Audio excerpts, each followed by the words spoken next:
આજે આપણે 9.5 સ્વાધ્યાય 9.5 માં આપણે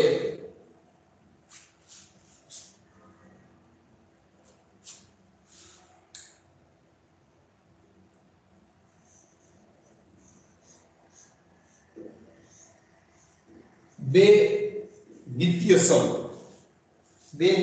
એટલે કે બે સૂત્રો પાકા કરવાના છે, આપણે યાદ રાખવાના છે. ઈ ક્યાં નિત્ય સમ છે એ તમને હું લખાવી દઉં છું અહીંયા. પહેલું નિત્ય સમ છે a + b નો વર્ગ બરાબર a વર્ગ વત્તા 2ab વત્તા b નો વર્ગ. અને બીજું નિત્ય સમ છે a ઓછા b કૌંસની પર વર્ગ બરાબર a નો વર્ગ ઓછા 2ab વત્તા b નો વર્ગ. સર દાખલો કેટલાનો? દાખલો નથી, આ હજી તમને હું સૂત્ર ખાલી આપું છું કે આ બે સૂત્રનો ઉપયોગ કરી આપણે દાખલા ગણવાના છે. a + b કૌંસની પર વર્ગ અને a ઓછા b કૌંસની પર વર્ગ. હવે આપણે પહેલો દાખલો 9.5 નો યોગ્ય નિત્ય સમનો ઉપયોગ કરી ગુણાકાર મેળવો.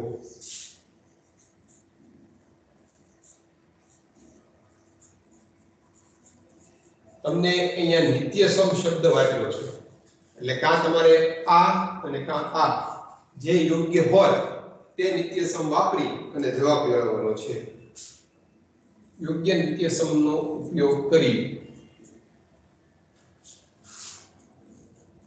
ગુણાકાર મેળવો.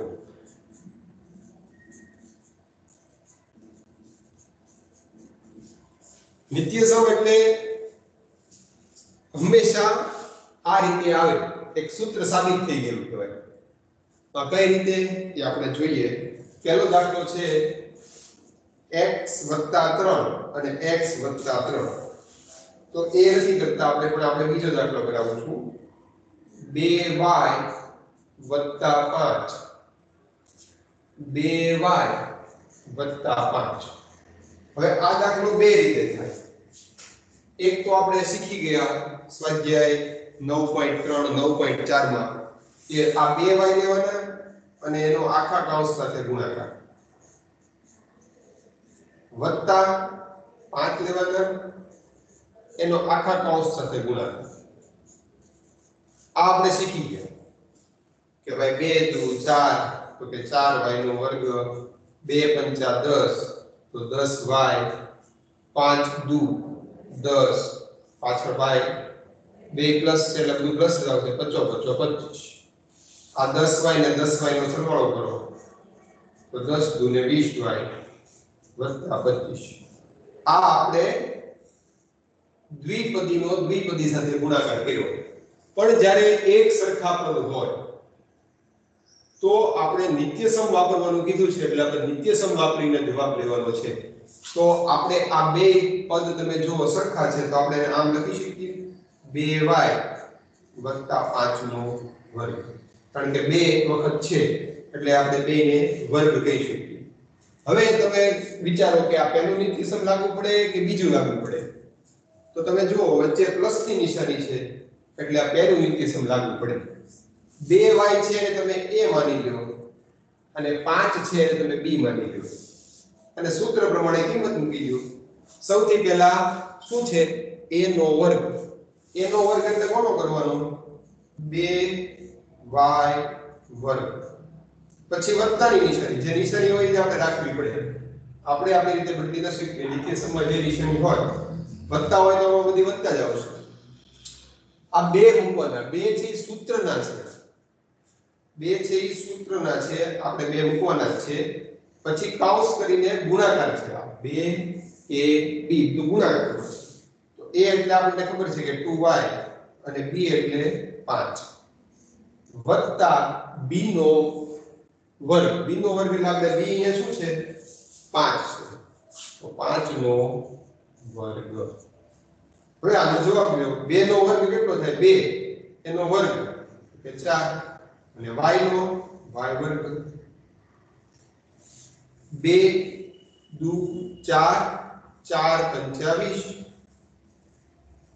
ફરીવાર આપણે ગુણાકાર કર્યો 2 દુ 4 4 પંચા 20 20 વાય 5 નો વર્ગ 25 5 નો વર્ગ 25 તમે યાદ હશે આપણે ઓલો જે દાખલો દ્વિપદીનો દ્વિપદી સાથે ગુણાકાર એ રીત કરી હતી એમાં પણ આ જ જવાબ આવ્યો હતો જવાબ સરખો જ આવે પણ જ્યારે નિત્યસમનો ઉપયોગ કરીને ગણવાનો હોય ત્યારે આપણે સૂત્ર મૂકીને ગણવો પડે હવે આપણે એક માઈનસ વાળું ઉદાહરણ જોઈએ દાખલા નંબર 7 6x ઓછા 7 6x વત્તા 7 તો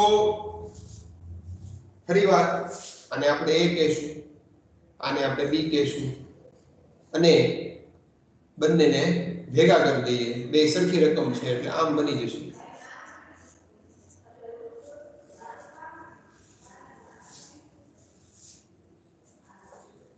સોરી એક જ મિનિટ આ રકમની એ નિત્યસમ આપણે જે બાકી છે શીખવાનું એ પહેલા તમને હું આ કરાવી દઉં છું દાખલા નંબર 2 સોરી દાખલા નંબર 3 2a ઓછા 7 2a ઓછા 7 બે માઈનસ માઈનસ ની નિશાની છે બે સરખા પદ છે તો આપણે નામ લખી શકીએ 2a ઓછા 7 નો વર્ગ તો હવે આ નિત્યસમ લાગુ પડે કે આ નિત્યસમ લાગુ પડે કયું લાગુ પડે પહેલું કે બીજું વચ્ચે કઈ નિશાની છે માઈનસ ની તો બીજું નિત્યસમ પ્રમાણે આપણે ગણવા પડે આ આપણો a છે સૂત્ર પ્રમાણે આ આપણો b છે સૂત્રમાં કીધું છે a નો વર્ગ એટલે 2a નો વર્ગ ઓછા જો અહીંયા ઓછાની નિશાની છે તો આપણે ઓછા જ લખવા પડે સૂત્રના બે મૂકવાના a એટલે 2 અને b એટલે 7 આપણે આ દાખલામાં આપણે એક જ કર્યું છે 2 પછી અહીંથી લીધેલા 2y અહીંથી લીધેલા 5 હવે અહીંયા કઈ નિશાની છે પ્લસ તો પ્લસ જ મૂકવાનું b નો વર્ગ એટલે 7 નો વર્ગ 2 નો વર્ગ 4 4a વર્ગ 2 દુ 4 4 7 28 2 દુ 4 4 7 28 સત્યો 49 7 નો વર્ગ શું થાય 49 આ તમારો જવાબ થઈ ગયો તો સૂત્ર તમને આવડતું હોય તો ખૂબ જ સરળતાથી વર્ગ કરવાનો છે 2 નો વર્ગ 4 3 નો 9 4 નો 16 તો આપણે એવું શીખી ગયા છીએ વર્ગ અને વર્ગનો તો એ પ્રકરણ નો આપણે વર્ગ તરીકે ઉપયોગ કરી અને અહીંયા દાખલા ગણવાના છે હવે એક ત્રીજું સૂત્ર છે જે તમને મારે હવે લખાવવાનું છે એ સૂત્ર છે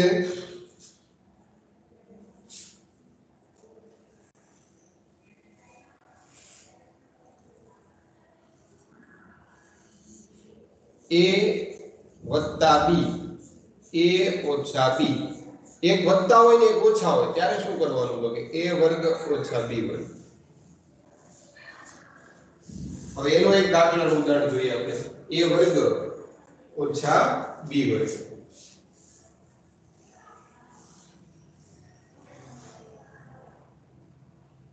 તો એ માટે મારે તમને દાખલા નંબર 10 લઈએ આપણે 10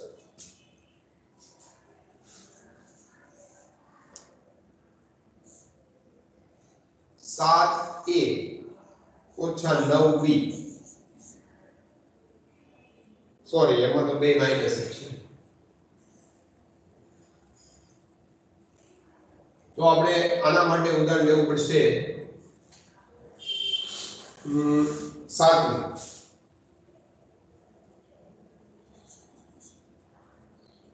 6x ઓછા 7 6x વત્તા 7 તમને જો એક પ્લસ હોય એક માઈનસ હોય ત્યારે તમારે આ સૂત્ર આ નિત્યસમ લાગુ પાડવાનું છે એવું તમને કીધું છે. તો ક્યારેક અહીંયા પ્લસ હોય અહીંયા માઈનસ હોય, ક્યારેક અહીંયા માઈનસ હોય અહીંયા પ્લસ હોય, બે સરખું જ કહેવાય. તો હવે આપણે આ તમારો a થઈ ગયો સૂત્ર પ્રમાણે, સૂત્રમાં એ લખ્યું છે ને e, અને આ તમારો b થઈ ગયો. તમને સૂત્રમાં કીધું છે a નો વર્ગ, a નો વર્ગ એટલે કોનો કરશું આપણે 6x નો વર્ગ, અને b નો વર્ગ, b નો વર્ગ એટલે 7 નો વર્ગ. 6 નો વર્ગ તો કે 36, x નો વર્ગ x વર્ગ, 7 નો વર્ગ 49. જવાબ પૂરો. તો આટલી સરળતાથી આપણે આ ત્રણ નિત્યસમ જો પાકા કરેલા હોય તો જ્યારે નિત્યસમનો ઉપયોગ કરીને દાખલા ગણવાના આવે ત્યારે આપણે સરળતાથી દાખલા ગણી શકીએ છીએ. આ ત્રણ સૂત્રો છે એ બધાએ ફરજિયાત પાકા કરવાના છે.